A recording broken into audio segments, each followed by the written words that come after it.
साथियों नमस्कार। कक्षा 10 विषय विज्ञान की जो श्रृंखला चल रही है उसमें पहला अध्याय पूर्ण हो चुका है। आज हम दूसरा अध्याय मानव तंत्र प्रारंभ कर रहे हैं। मानव तंत्र जो बच्चे कक्षा 10 में पढ़ रहे हैं, जिन्होंने बुक्स देखी हैं, उनको पता होगा कि काफ़ी बड़ा अध्याय है।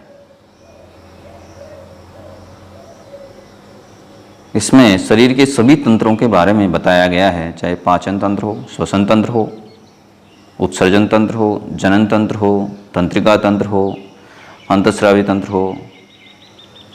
तो इन सभी तंत्रों के बारे में हम अध्ययन करेंगे। इसके वीडियो भी थोड़े ज़्यादा बनेंगे क्योंकि काफ़ी बड़ा अध्याय है। तो सबसे पहले आज हम मानव तंत्र की बात करें तो सबसे पहले हम ये समझना होगा कि हमारे शरीर की जो सबसे छोटी इकाई है, संरचनात्मक एवं क्रियात्मक, वो है कोशिका। आप पहले ही पढ़ चुके हैं। और समान कार्य एवं रचना वाली कोशिकाएं मिलकर जो समूह बनाती है, उस समूह को ऊतक कहा जाता है।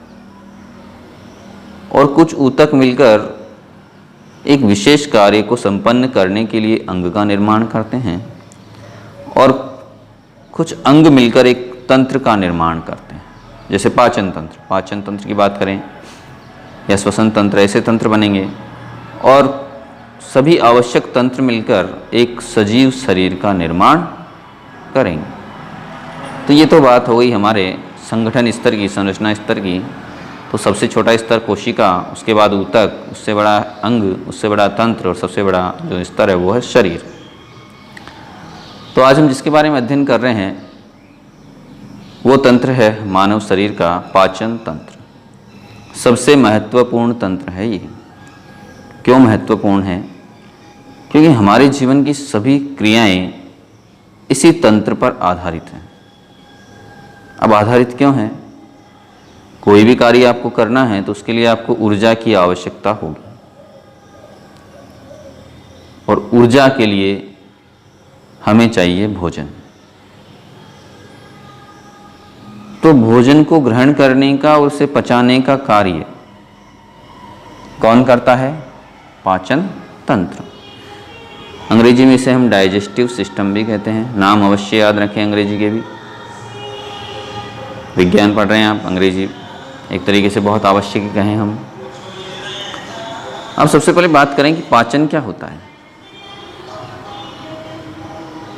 तो पाचन एक क्रिया है जिसको पाचन तंत्र पूरा करता है। इस क्रिया में होता क्या है कि जो हम भोजन ग्रहण कर रहे हैं, हमने पहले अध्याय में पढ़ा था, कार्बोहाइड्रेट, वसा, विटामिन, प्रोटीन, खनिज लवण, जल, ये सभी हम ग्रहण करते हैं। लेकिन जिस अवस्था में हम ग्रहण करते हैं उस अवस्था में इनके अणु बहुत जटिल हैं, बड़े हैं, और इन अणुओं को हमारा शरीर सीधा उपयोग में नहीं ले सकता है कि उससे ऊर्जा प्राप्त कर सके। ऐसा संभव नहीं है। इसलिए हम क्या करते हैं, हमारा पाचन तंत्र क्या करता है, उन जटिल अणुओं को, भोजन के जटिल अणुओं को छोटे और सरल अणुओं में बदलने का काम करता है। और यही क्रिया पाचन है। यानी जटिल अणु को क्या बनाना है? सरल बनाना है। इसकी परिभाषा भी देखें, आप ध्यान से पढ़ें। पाचन में भोजन के जटिल पोषक पदार्थों व बड़े अणुओं को विभिन्न रासायनिक क्रियाओं तथा एंजाइमों की सहायता से सरल, छोटे व घुलनशील पदार्थों में परिवर्तित किया जाता है। यही पाचन। मैंने आपसे कहा सरल, छोटे और घुलनशील। घुलनशील किसमें? जल में, क्योंकि जल ही सबसे बड़ा विलायक है हमारे लिए। तो ये तो बात हो गई पाचन की। अब हम बात करें कि पाचन तंत्र क्या है मानव का, उसको आप ध्यान से देखें। एक ही मैंने चार्ट बनाया। मैंने आपसे पहले ही कहा था कि हम विज्ञान का अध्ययन अधिकतम चार्ट या सारणी के रूप में करने का अध्ययन प्रयास करेंगे। उसका प्रयास इसलिए करेंगे कि थोड़ी हमें याद करने में आसानी रहेगी, समझने में भी आसानी रहेगी, और एक तरीके से ये हमारे लिए नोट्स का काम करेंगे। तो हम पाचन तंत्र की बात करें तो पाचन तंत्र के मुख्य भागों को हमने दो समूहों में बांट दिया। कितने समूह में? 2 समूह कह सकते हैं आप। हैं तो ये दोनों किसके भाग? पाचन तंत्र के। तो पहला समूह हम क्या नाम दें इसको? आहार नाल। क्या नाम देंगे इसको हम? आहार नाल। ये एक लंबी नली है जो कहीं पे ज़्यादा चौड़ी है, कहीं एक थैले नुमा आकृति बना लेती है, कहीं इसकी चौड़ाई कम हो जाती है। इस तरह की एक नली है ये, और इसकी लंबाई कितनी है? 8 से 10 मीटर लंबी है। ये काफ़ी लंबी नली है। हमारा शरीर इतना लंबा नहीं है, लेकिन हमारे शरीर में इतनी लंबी नली उपस्थित है। तो प्रश्न आता है कि इतनी लंबी कैसे व्यवस्थित है? तो इसका सीधा जवाब है कि जो हमारा उदर है उसमें कुंडलित अवस्था में पाई जाती है। कुंडलित अवस्था आपने देखा होगा सांप को, कई बार सांप किस तरह से बैठा होता है? इस तरह से घेरा बना के बैठता है, देख रहे हैं आप, और ऊपर अपना मुंह निकाल लेता है। ठीक इसी प्रकार हमारी आहार नाल का कुछ भाग या कहें अधिकतम भाग कुंडलित अवस्था में उदर में उपस्थित रहता है। तो ये हुई आहार नाल। दूसरा जो समूह मैंने आपसे कहा वो है पाचक ग्रंथियां। हम जो भोजन ग्रहण करते हैं उसको बड़े अणुओं से छोटे अणुओं में बदलने के लिए कुछ पाचक एंजाइमों की आवश्यकता होती है। इन्हें एंजाइम कहा जाता है। वो एंजाइम क्या करते हैं? भोजन के पाचन में सहायता करते हैं, मदद करते हैं। तो ये ग्रंथियां भी है हमारे शरीर में। तो हम सबसे पहले बात कर लें आहार नाल की, कि आहार नाल में क्या क्या पाया जाता है। हम एक एक भाग की बात करें। देखो 7 भाग मैंने यहाँ लिखे हुए हैं, आप ध्यान से देख सकते हैं, पढ़ सकते हैं, स्पष्ट नज़र आ रहा होगा आपको भी, मेरे इस विश्वास है। मुख, सबसे पहले मुख, दूसरा ग्रसनी, तीसरा ग्रासनली, चौथा आमाशय, 5वां छोटी आंत, 6वां बड़ी आंत और 7वां मल द्वार। तो सबसे पहले भाग की बात करें तो मुख। हमारे आहार नाल का प्रारंभ कहाँ से होता है? मुख से। और मुख किससे खुलता है? 2 होठों के द्वारा बाहर खुलता है। अब मुख की बात करें तो मुख में क्या क्या पाए जाते हैं?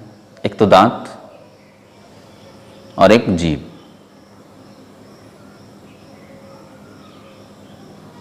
अगर हम दांत की बात करें तो दांत हमारे शरीर में या हमारे मुख में कहें 4 प्रकार के दांत।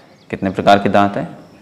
4 प्रकार के। सबसे पहले तो है, आई लिखा हुआ है मैंने, इन्हें हम कहते हैं अंग्रेजी में इंसीजर। क्या कहते हैं हम इनको? इंसीजर। हिंदी में कहीं कृतनक कहेंगे, आप पढ़ेंगे बुक्स में मिलेगा। दूसरा है सी लिखा हुआ है, सी कैनाइन्स। क्या कहेंगे इनको हम? कैनाइन्स। हिंदी में रदनक कहेंगे। तीसरा मैंने पीएम लिखा है, ध्यान से पढ़ें आप। पीएम मतलब प्री मोलर। क्या कहेंगे इनको हम? प्री मोलर, अग्र चवर्णक। और लास्ट में मैंने एम लिखा हुआ है। एम से तात्पर्य है मोलर और हिंदी में चवर्णक। इनकी संख्या भी मैंने लिखी है। इसे हम दंत सूत्र भी कह सकते हैं। क्या कह सकते हैं इसको हम? दंत सूत्र। ध्यान से देखें आप, एक एक वापस बता रहा हूं मैं आपको। I4 लिखा हुआ है, मतलब जो इंसीजर्स हैं वो 4 हैं एक जबड़े में। ऊपर वाले जबड़े में भी 4, नीचे वाले जबड़े में भी 4। सामने की तरफ बिल्कुल फ्रंट में भी दिखेंगे। आप मुंह खोल के देखें, सामने सबसे पहले में जो दांत नजर आएंगे वो कौन से हैं? इंसीजर। फिर इन चारों के साइड में कैनाइन्स पाए जाते हैं एक एक। क्या पाए जाते हैं? एक एक कैनाइन्स पाए जाते हैं। कैनाइन्स के बाद दोनों तरफ आप ध्यान से देंगे तो दोनों तरफ कह रहा हूं, मतलब एक ही जबड़े में, ऊपर वाला लें या नीचे वाला लें, 2 प्रीमोलर पाए जाते हैं। यानी एक जबड़े में कुल कितने प्रीमोलर मिलेंगे आपको? 4 मिलेंगे। इसके बाद मोलर मैंने 6 लिखा हुआ है। मोलर 6 का मतलब है कि 3 तो एक तरफ और दूसरी तरफ भी 3 पाए जाएंगे। मतलब एक जबड़े में कुल कितने मोलर हो जाएंगे? 6 हो जाएंगे। आप इन सबको गिन लें कितने हो रहे हैं? 4 और 2 6, 6 और 4 10, 10 और 6 16। यानी एक जबड़े में हमारे कितने दांत पाए जाते हैं? 16 दांत पाए जाते हैं। और आप देखें इस सूत्र में 2 से गुणा किया हुआ है, क्योंकि 2 जबड़े हैं हमारे, यानी इनको आप डबल कर लें। तो कुल दांतों की संख्या 32 हमारे आ जाएगी। प्रश्न आ जाता है कई बार, दंत सूत्र लिखिए, तो आपको ज़्यादा कुछ भी नहीं करना है, सिर्फ ये सूत्र लिखना है 2I4C2PM4M6। अब मैंने 2 पॉइंट और लिखे हुए हैं, गर्त दंती और द्विबार दंती। ये हमारे दांतों की विशेषता है। गर्त दंती क्यों कहा गया? क्योंकि ये हमारे दांत जो हैं वो जबड़े में एक गर्त में धसे हुए होते हैं, इसलिए हम इनको क्या कहते हैं? गर्त दंती। दूसरा मैंने द्विबार दंती लिखा है, मतलब मनुष्य के जीवन में दांत 2 बार आते हैं। कितनी बार आते हैं? 2 बार आते हैं। 2 बार आप समझ गए होंगे। अगर आप समझते हैं तो बच्चों के पहले दांत आते हैं, वो लगभग 7 से 8-10 साल की उम्र तक वो टूट जाते हैं और नए दांत आ जाते हैं। यानी 2 बार दांत आ गए आपके। एक और मुख में पाया जाता है जीभ। जीभ क्या है? हमारे लिए 2 काम करती है, वो 2 या 3 काम कहें। पहला काम तो यह है कि स्वाद का पता करना, स्वाद का पता करना। दूसरा काम कि भोजन को इधर से उधर घुमाना और उसमें लार भी मिला देना, और उसमें लार मिला देना। तीसरा काम बोलने में मदद करना। यदि आपके मुख से जीभ को हटा दिया जाए तो आप नहीं बोल पाएंगे, आप शब्दों की, अक्षरों की रचना जो करते हैं वो नहीं कर पाएंगे। तो ये तो बात हुई मुख की। मुख से आगे चलें तो एक छोटा भाग है, ग्रसनी कहते हैं जिसे हम। क्या कहते हैं इसको हम? ग्रसनी। ये एक तरीके से एक चैम्बर है, चैम्बर कह लें इसको आप। इसके 3 भाग हैं। ये एक तरीके से जंक्शन है। क्या है ये? जंक्शन। जंक्शन ऐसे है कि ऊपर से जो हमारी नासा छिद्र है वो भी आके इसी में खुल रहे हैं, हमारी जो मुख गुहा है वो भी इसी में खुल रही है। देखिए आप, नासा ग्रसनी मैंने कहा, उस भाग को, ग्रसनी के उस भाग को जिसमें नासा छिद्र खुलते हैं अंदर या नासा मार्ग खुलता है उसे नासा ग्रसनी कहा है, और जिस भाग में मुख गुहा खुलती है उसे मुख ग्रसनी कहा है। तीसरा भाग है कंठ ग्रसनी। ये इन दोनों से आगे का भाग है, नीचे की तरफ।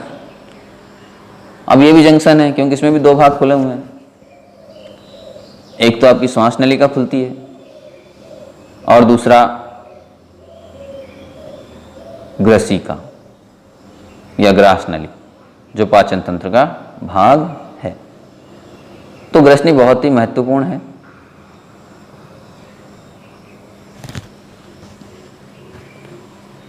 इसमें मैंने कहा आपसे ग्रास नली खुलती है। ग्रास नली जो भोजन को आगे लेके जाती है आहार नाल में, इसकी लंबाई 25 सेंटीमीटर है। और इस ग्रास नली और श्वास नली दोनों पर एक ही ढक्कन पाया जाता है। श्वास नली हम श्वसन तंत्र में अध्ययन करेंगे। होता क्या है, जब आप सांस ले रहे होते हो तो ग्रास नली बंद होती है, क्योंकि इस पर ही ढक्कन लगा दिया जाता है, घाटी ढक्कन। आपको पता भी नहीं चलता, यह प्रोसेस स्वतः होता है।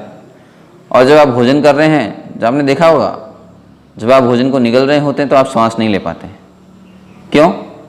क्योंकि ये घाटी ढक्कन क्या करता है? श्वास नली को बंद कर देता है। अब ये क्यों प्रकृति ने हमें दिया है? इसका मुख्य कारण ये है कि जब हम भोजन ग्रहण कर रहे हैं तो वो भोजन हमारे श्वास नली में नहीं जाए, सीधा ग्रास नली में ही प्रवेश करे। इसीलिए ये संरचना हमारे पाचन तंत्र में पाई जाती है और इसे हम कहते हैं घाटी ढक्कन। बहुत ही महत्वपूर्ण संरचना है। ग्रास नली की लंबाई 25 सेंटीमीटर है।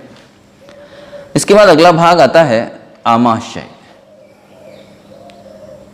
ये एक थैलीनुमा भाग है, जे आकार है इसका। कौन सा आकार है इसका?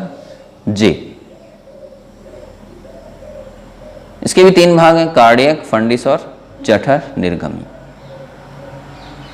कार्डियक भाग वो है जो ग्रास नली के पास है, यानी जिसमें ग्रास नली खुलती है। इसके बाद फंडिस भाग है, थोड़ा मोटा बड़ा भाग है, स्पेशियस है।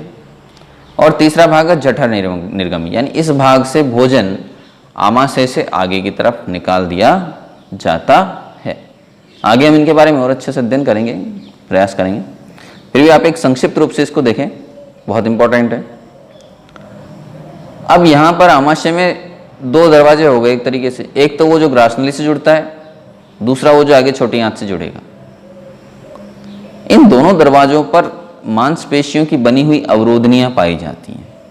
क्या पाई जाती है? अवरोधनियां। ग्रासनली अवरोधनी जो ग्रासनली वाले भाग पर मिलेगी आपको, और दूसरी अवरोधनी है जठर निर्गमी अवरोधनी, वो आपको छोटी आंत वाले दरवाजे पर मिलेगी।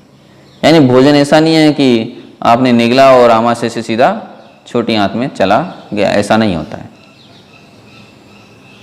इसको रोक लिया जाता है इन अवरोधनियों द्वारा।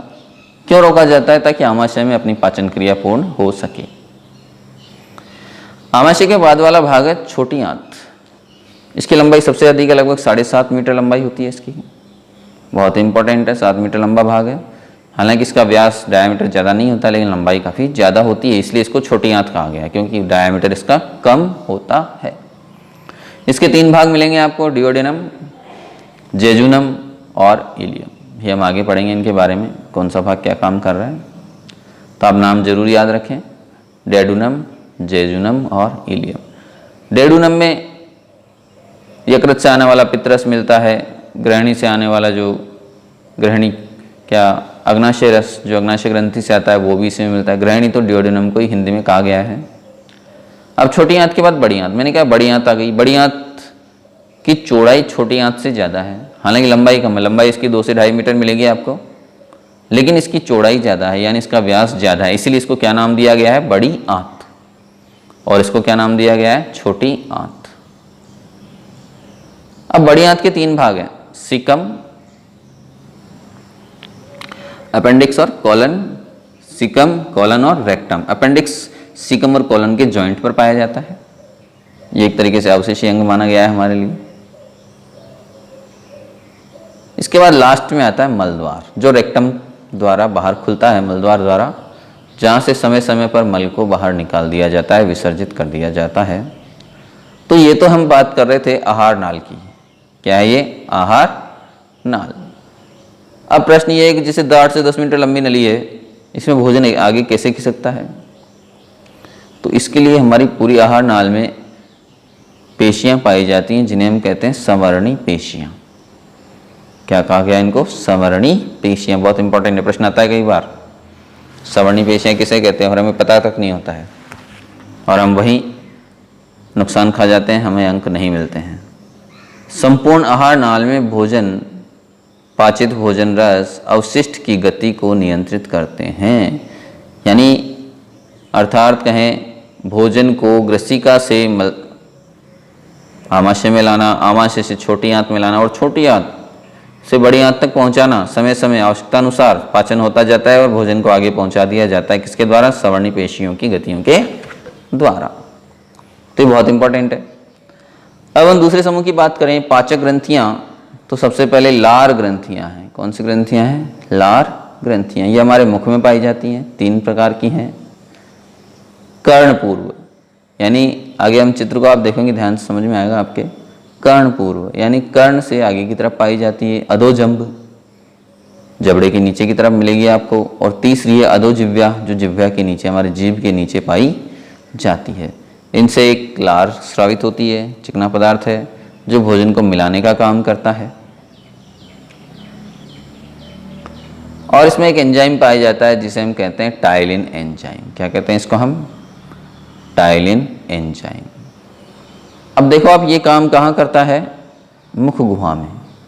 मुख गुहा में आप भोजन सीधा लेते हैं, लेकिन उसको चबाकर बिल्कुल बारीक करने का प्रयास करते हैं और उसमें लार मिल जाती है। अब लार मिलने के बाद उसको जो नाम दिया गया है उसे हम कहते हैं बोलस। क्या कहते हैं उसको हम? बोलस। फिर आगे आप और पढ़ेंगे, जैसे जैसे हम पढ़ेंगे आपको और आएगा, फिर मैंने बता दिया आपको।